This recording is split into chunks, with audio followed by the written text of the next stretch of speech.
Nous parlons chaque fois de racisme dans le football et nous en entendons parler régulièrement en Europe, surtout sur les terrains, en Italie, en Espagne, en Allemagne, mais aussi en France et dans d'autres pays. On se demande si les Africains sont seulement rejetés hors de leur continent ou est-ce qu'il s'agit d'un rejet lié réellement à leur peau ou à leur statut d'Africain. Mais malheureusement, depuis plusieurs années, ou je dirais plusieurs décennies, certains pays de l'Afrique se font régulièrement remarquer par leur haine, je dirais, pour la peau noire. Et hier, lors du match, ou bien à la fin du match entre le Maroc et la RDC, nous avons encore assisté à une scène vraiment décevante où le coach du Maroc, Regragui, est allé vers Chancel Mbemba, qui était en train de rendre grâce à son Dieu à la fin du match et qui lui aurait proféré des propos racistes. Nous avons écouté Chancel à la fin et comme vous le savez, il a été toujours exemplaire partout où il est passé. Nous n'avons jamais appris des propos ou des comportements déplacés de sa part. Je parlais trop, mais le plus important, justice de Dieu, Yana. Moi, je ne suis pas parfait, mais quand je suis sur le terrain, je respecte tout le monde. Respect, c'est réciproque. Je respecte les coachs et les grands messieurs. Mais quand il y en a les vidéos, on a coupé les vidéos à la télé. Mais il y en a les vidéos, moi j'ai pas besoin de balancer. J'ai pas besoin de balancer. Moi j'ai pris mon temps de glorifier mon Dieu. Moi le plus important, je garde mon silence. C'est mieux. Moi je suis comme ça. Vous connaissez les réseaux sociaux, on veut calmer les gens. Quand il vous a salué, c'est passé quoi? Tout le monde, il connaît Chancel. Je vous connais justement. Moi, je respecte tout le monde. Mais je n'ai pas besoin de tirer quelqu'un. Mais la justice de Dieu, Yana. Tu vois, la justice de Dieu. Parce que moi, quand je joue dans les foot, je joue normal comme tout le monde. Je ne suis pas super joueur. Mais je ne croyais pas cette mot-là, ça va sortir dans le coach, dans sa bouche. Il a sorti quoi justement? Je ne sais pas. Lui-même va parler. C'est plus important. Et vu le silence qu'il y a derrière cette affaire depuis hier, nous avons écouté aussi les propos du coach, que je vous laisse d'ailleurs écouter. Et ensuite, vous allez écouter ce que Chancel Mbemba a dit. C'est simplement décevant. J'ai posé la question à Dozapre. Il m'a dit que c'était un match d'hommes. Mais bon, il a un peu esquivé la question. Toi, je sais que tu n'as pas de langue de bois. Tu peux nous dire ce qui s'est passé? Merci. Non, pareil. J'ai rien à dire. On va à gauche, oui. Juste à gauche, oui. Allez-y, monsieur. Non, mais laisse-moi finir quand même. Ah, d'accord. Non, il n'y a pas de souci, on va expliquer. Non, je croyais que vous avez... Il n'y a pas de dit... souci, ça arrive dans le football. J'ai beaucoup de respect pour Mbemba. À l'arrivée, peut-être c'est l'adrénaline. C'est l'adrénaline qui l'a fait répondre comme ça, mais il n'y a pas de souci. Ce qui est un peu dommage, c'est ce que j'ai dit à mes joueurs. Après, il fallait rester beaucoup plus calme. On n'a pas donné une belle image, ni nous, ni le Congo sur ça. Il fallait rester calme, c'est le deuxième match. Après, peut-être qu'avec la chaleur, la tension, elle a été un peu élevée chez tout le monde. Mais ce n'est pas un exemple et il n'y a pas de souci entre Mbemba et moi ou l'équipe. On avance, c'est passé maintenant.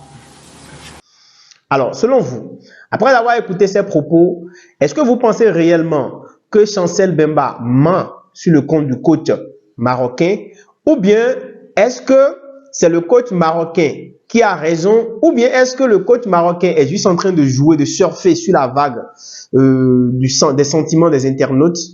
C'est vrai, nous ne sommes pas ici pour semer de la division. Mais je pense qu'en tant qu'Africains, il faudrait qu'on cesse avec ce sort de racisme. La peau. Nous sommes sur le même continent africain.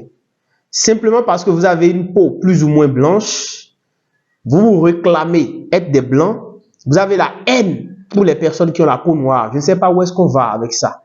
Et nous avons lu dans l'histoire, nous avons vécu, nous avons entendu régulièrement à quel point les Noirs africains sont maltraités dans les pays du Maghreb.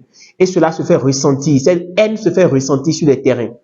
Je pense que la CAF, oui, et la FIFA doivent poursuivre cette enquête-là pour nous sortir vraiment les résultats, pour qu'on puisse savoir réellement ce qui s'est passé.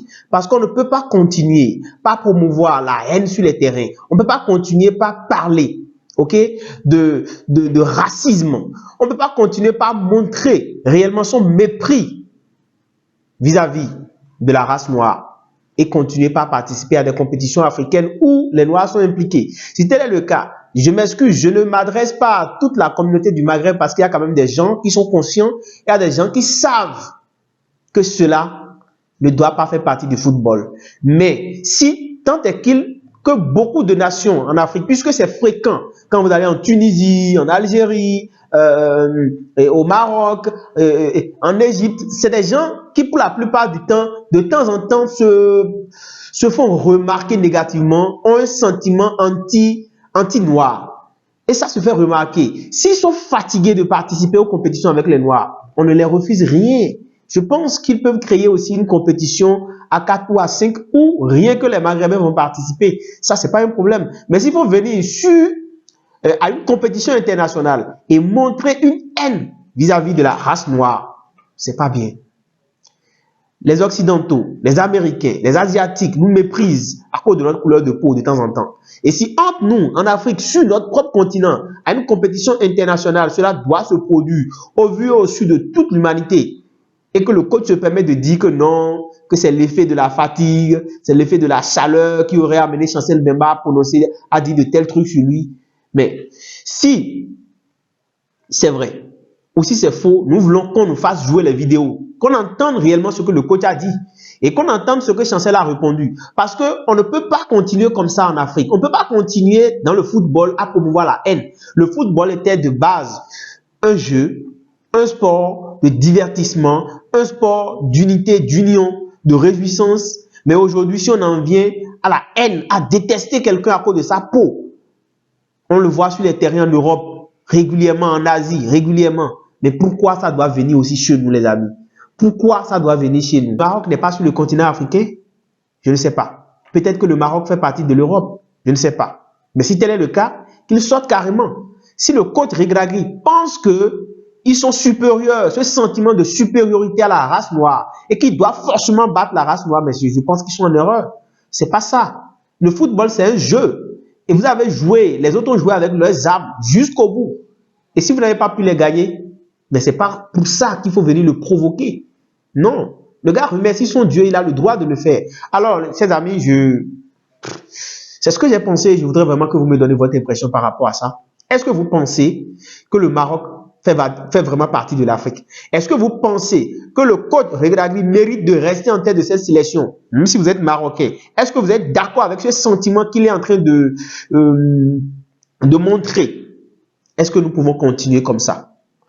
Dites-le moi en commentaire, donnez-moi vos impressions. J'ai aussi envie de vous entendre, de savoir ce que vous pensez.